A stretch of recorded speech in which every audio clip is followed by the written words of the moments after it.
Aye.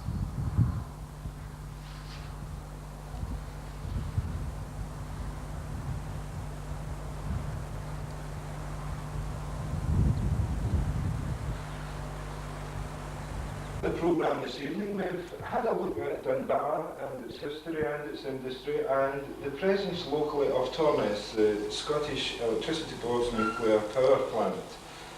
Tonight we want to ask the panel, is Torness a curse or a blessing? Firstly, Mr. Blythe, in the light of recent events in Sellafield, where there's been word of a few accidents, what's the official position from the Scottish Electricity Board with regards to Torness, and is there any question of possible accidents there? Well, I can say quite categorically, and I would like to make this clear from the outset, that the whole question of pollution and of nuclear leaks is something that we do not really need to concern ourselves with in Torness.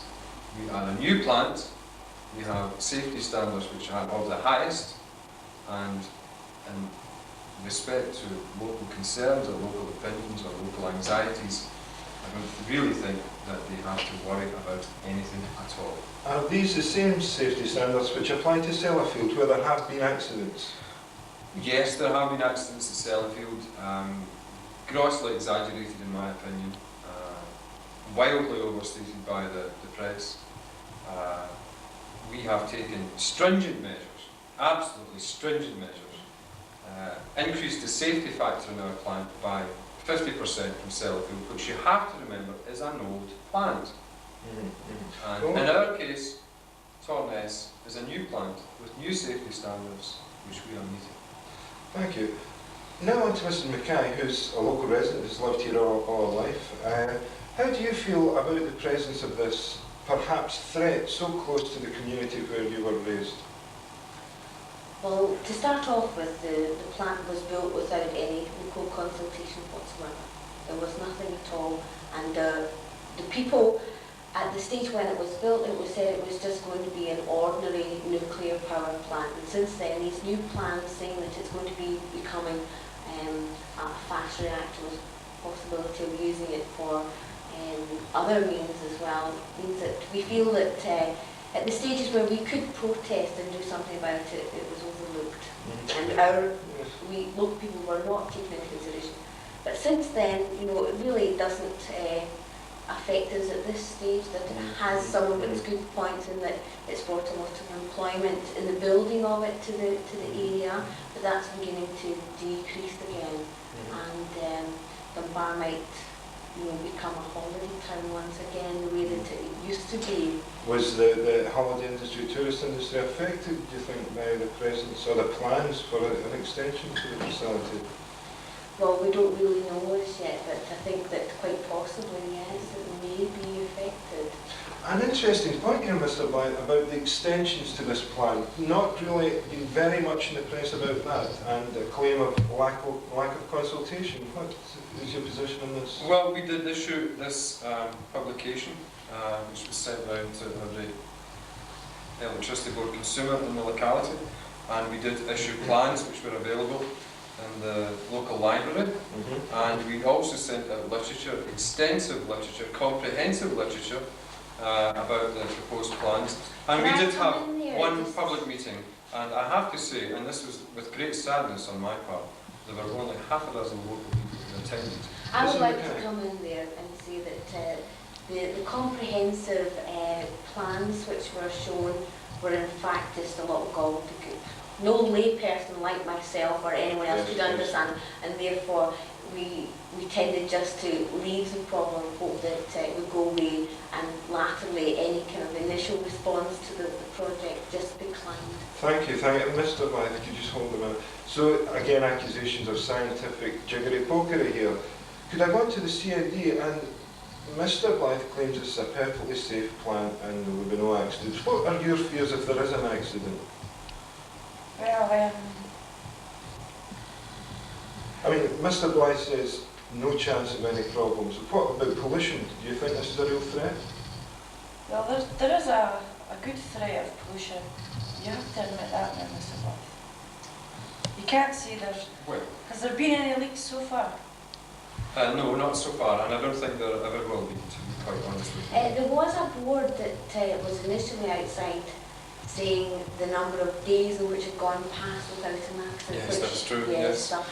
Well, obviously these were accidents and incidents, you know, which were initially put on public notice, and now this board has been taken down. An interesting point, and I would also like to go on and discuss the fact that I believe the cost of this plant was £27 million. Yes. Now, Yes, where did they get the money from? The taxpayers, isn't that?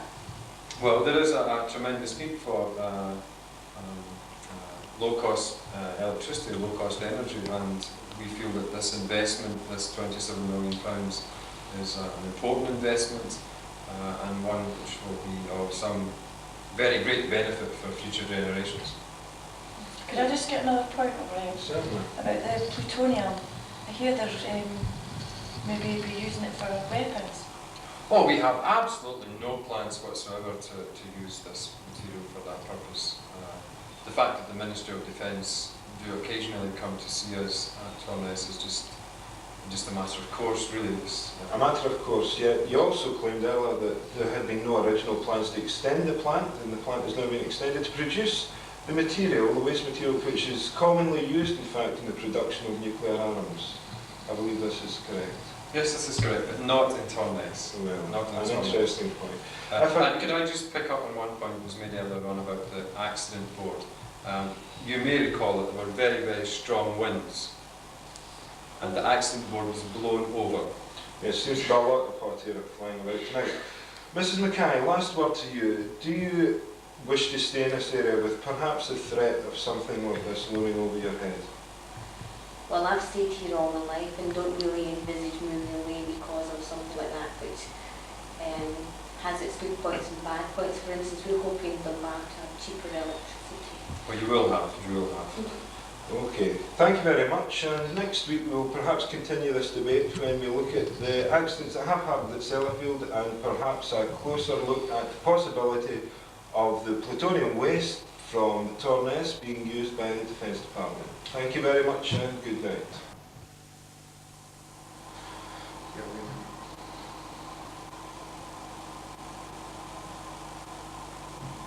Right.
Did fade.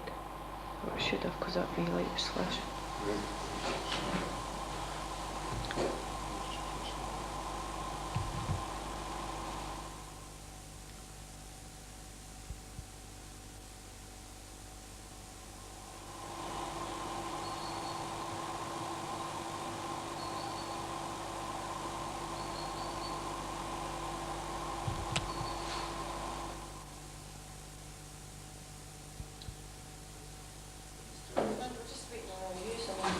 What? Well, teams work like that. Super.